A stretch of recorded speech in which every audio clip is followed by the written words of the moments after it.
Humans have always been the friendliest and the most peaceful species in the galaxy. When one of the most ruthless empires decides to wipe out the pathetic humans and their diplomacy, they discover that humans have something that no one in the galaxy has ever seen: nuclear weapons. The humans were always an interesting lot. They were not so taken by war like many others before them, nor did they seek to propagate it. But a brief glimpse back into their wild history showed that they used to be troublemakers in their own right, constantly warring among themselves. After the first contact long ago, they put their differences aside and strived to create a better future for their people. Well, that is what their history books say, at least. I wouldn't be surprised if they decided to selectively quash some rather terrible aspects of their history. Each and every one of us had our own sins. I highly doubted they were the exception. Nonetheless, they were seen as peacemakers upon the galactic stage, a neutral entity in all schemes of conflict, and a helping hand to all those who required their assistance. Which is exactly why, when I heard the news, I was shocked by it, but afraid all the same. I remember that day like no other.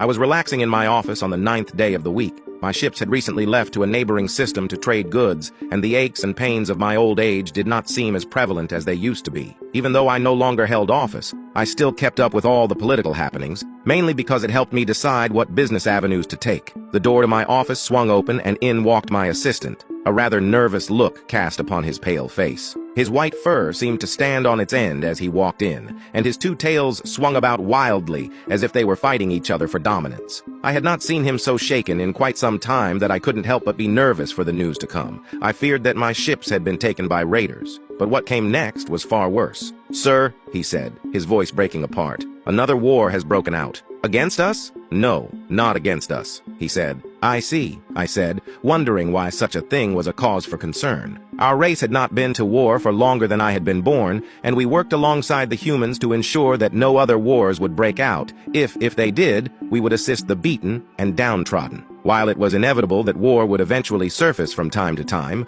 for it was an unmistakable fact of life, I could not fret over every little instance, or I would have been consumed by stress long ago. The lesser races would always war against each other, and eventually die out in a few generations. While I used to take more of a compassionate stance towards wars and the like during my time in office, I had become jaded from that experience. And now, if my ships were not directly in the line of fire, that kind of news was no more important to me than the weather. "And who is it this time?" I asked, not caring to hide the boredom evident in my voice. "The Akaten." I felt my heart's pause for but a moment, for I knew that whoever they set their eyes upon would no doubt be rubble by the new year. They were a warlike empire, but one far more sophisticated than the bottom-rung junk that cluttered the universe. They were ruthless and efficient, and controlled many aspects of trade in many systems. I had my fair share of dealings with them, so I was well aware of their kind. "And who did they declare war on?" He paused for a moment. "The humans." I jumped up from the desk, causing my assistant to recoil in shock. "What? When?" "Just as of 20 minutes ago," he said as he shuffled back from me. "And you didn't tell me sooner?" I asked.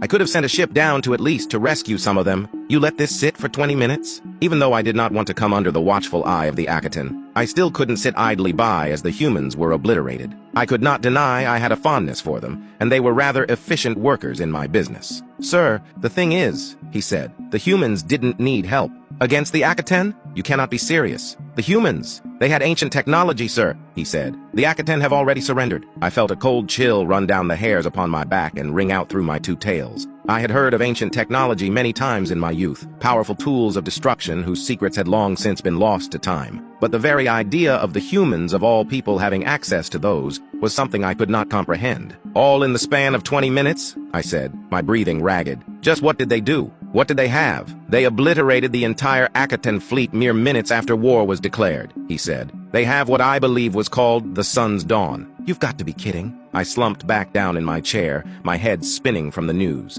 "And the council? What is their response to this?" Even though I was no longer directly privy to the intimate meetings of the council, I still managed to follow them very closely, through a circle of old connections. "There is a meeting in a few hours," he said. "I imagine it will concern the humans." I let out a feeble laugh. Of all the people to end up in war against, why was it them? "We're not at war with them just yet," he said with a weak smile, speaking words that he knew were lies. "Give it time." I reached under my desk for a leather-bound flask and poured myself a drink.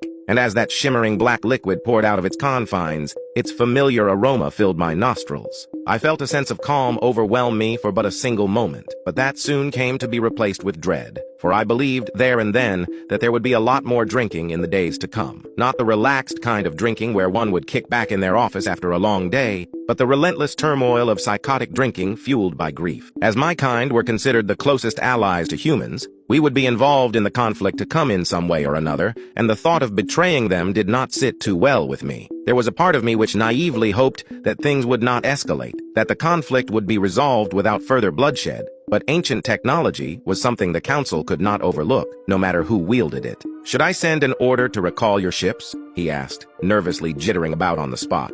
"No need," I said. "They should be well out of the danger zone, should things escalate. The only question now is what to do next." "No, on second thought," I said, as my sluggish mind finally caught up with me. "Recall the fourth ship, the Whisk. If relations with the humans break down, it will be too dangerous for them in particular to be out in open space." I let out a weary sigh. It had already been a long day, and I knew for sure that rest would not come for me too easily. I knew that drinking too much of that aromatic brew would inevitably cause me to drift off to sleep, but I knew it would be a restless one, plagued by the worries at hand. I downed that drink in one fell swoop and put the bottle away, knowing that if I left it out, I would lose myself in it. "Unless things have changed, am I right in assuming that Echo still has a spot at the upcoming council meeting?" "Yes," he said, "but she won't be necessary. Considering the nature of the event, they are choosing to publicly broadcast it. Is that wise? The humans might not take too kindly to it." "The humans are invited," he said. "I don't believe they'd be there in person, but they will be there nonetheless." I couldn't help but let out a feeble laugh as I kicked back in my chair. The meeting to come would no doubt be a terrible one, which only served to fill me with immense dread. My assistant stared at me with wide eyes. "What are you going to do, sir?" "There's nothing I can do but sit back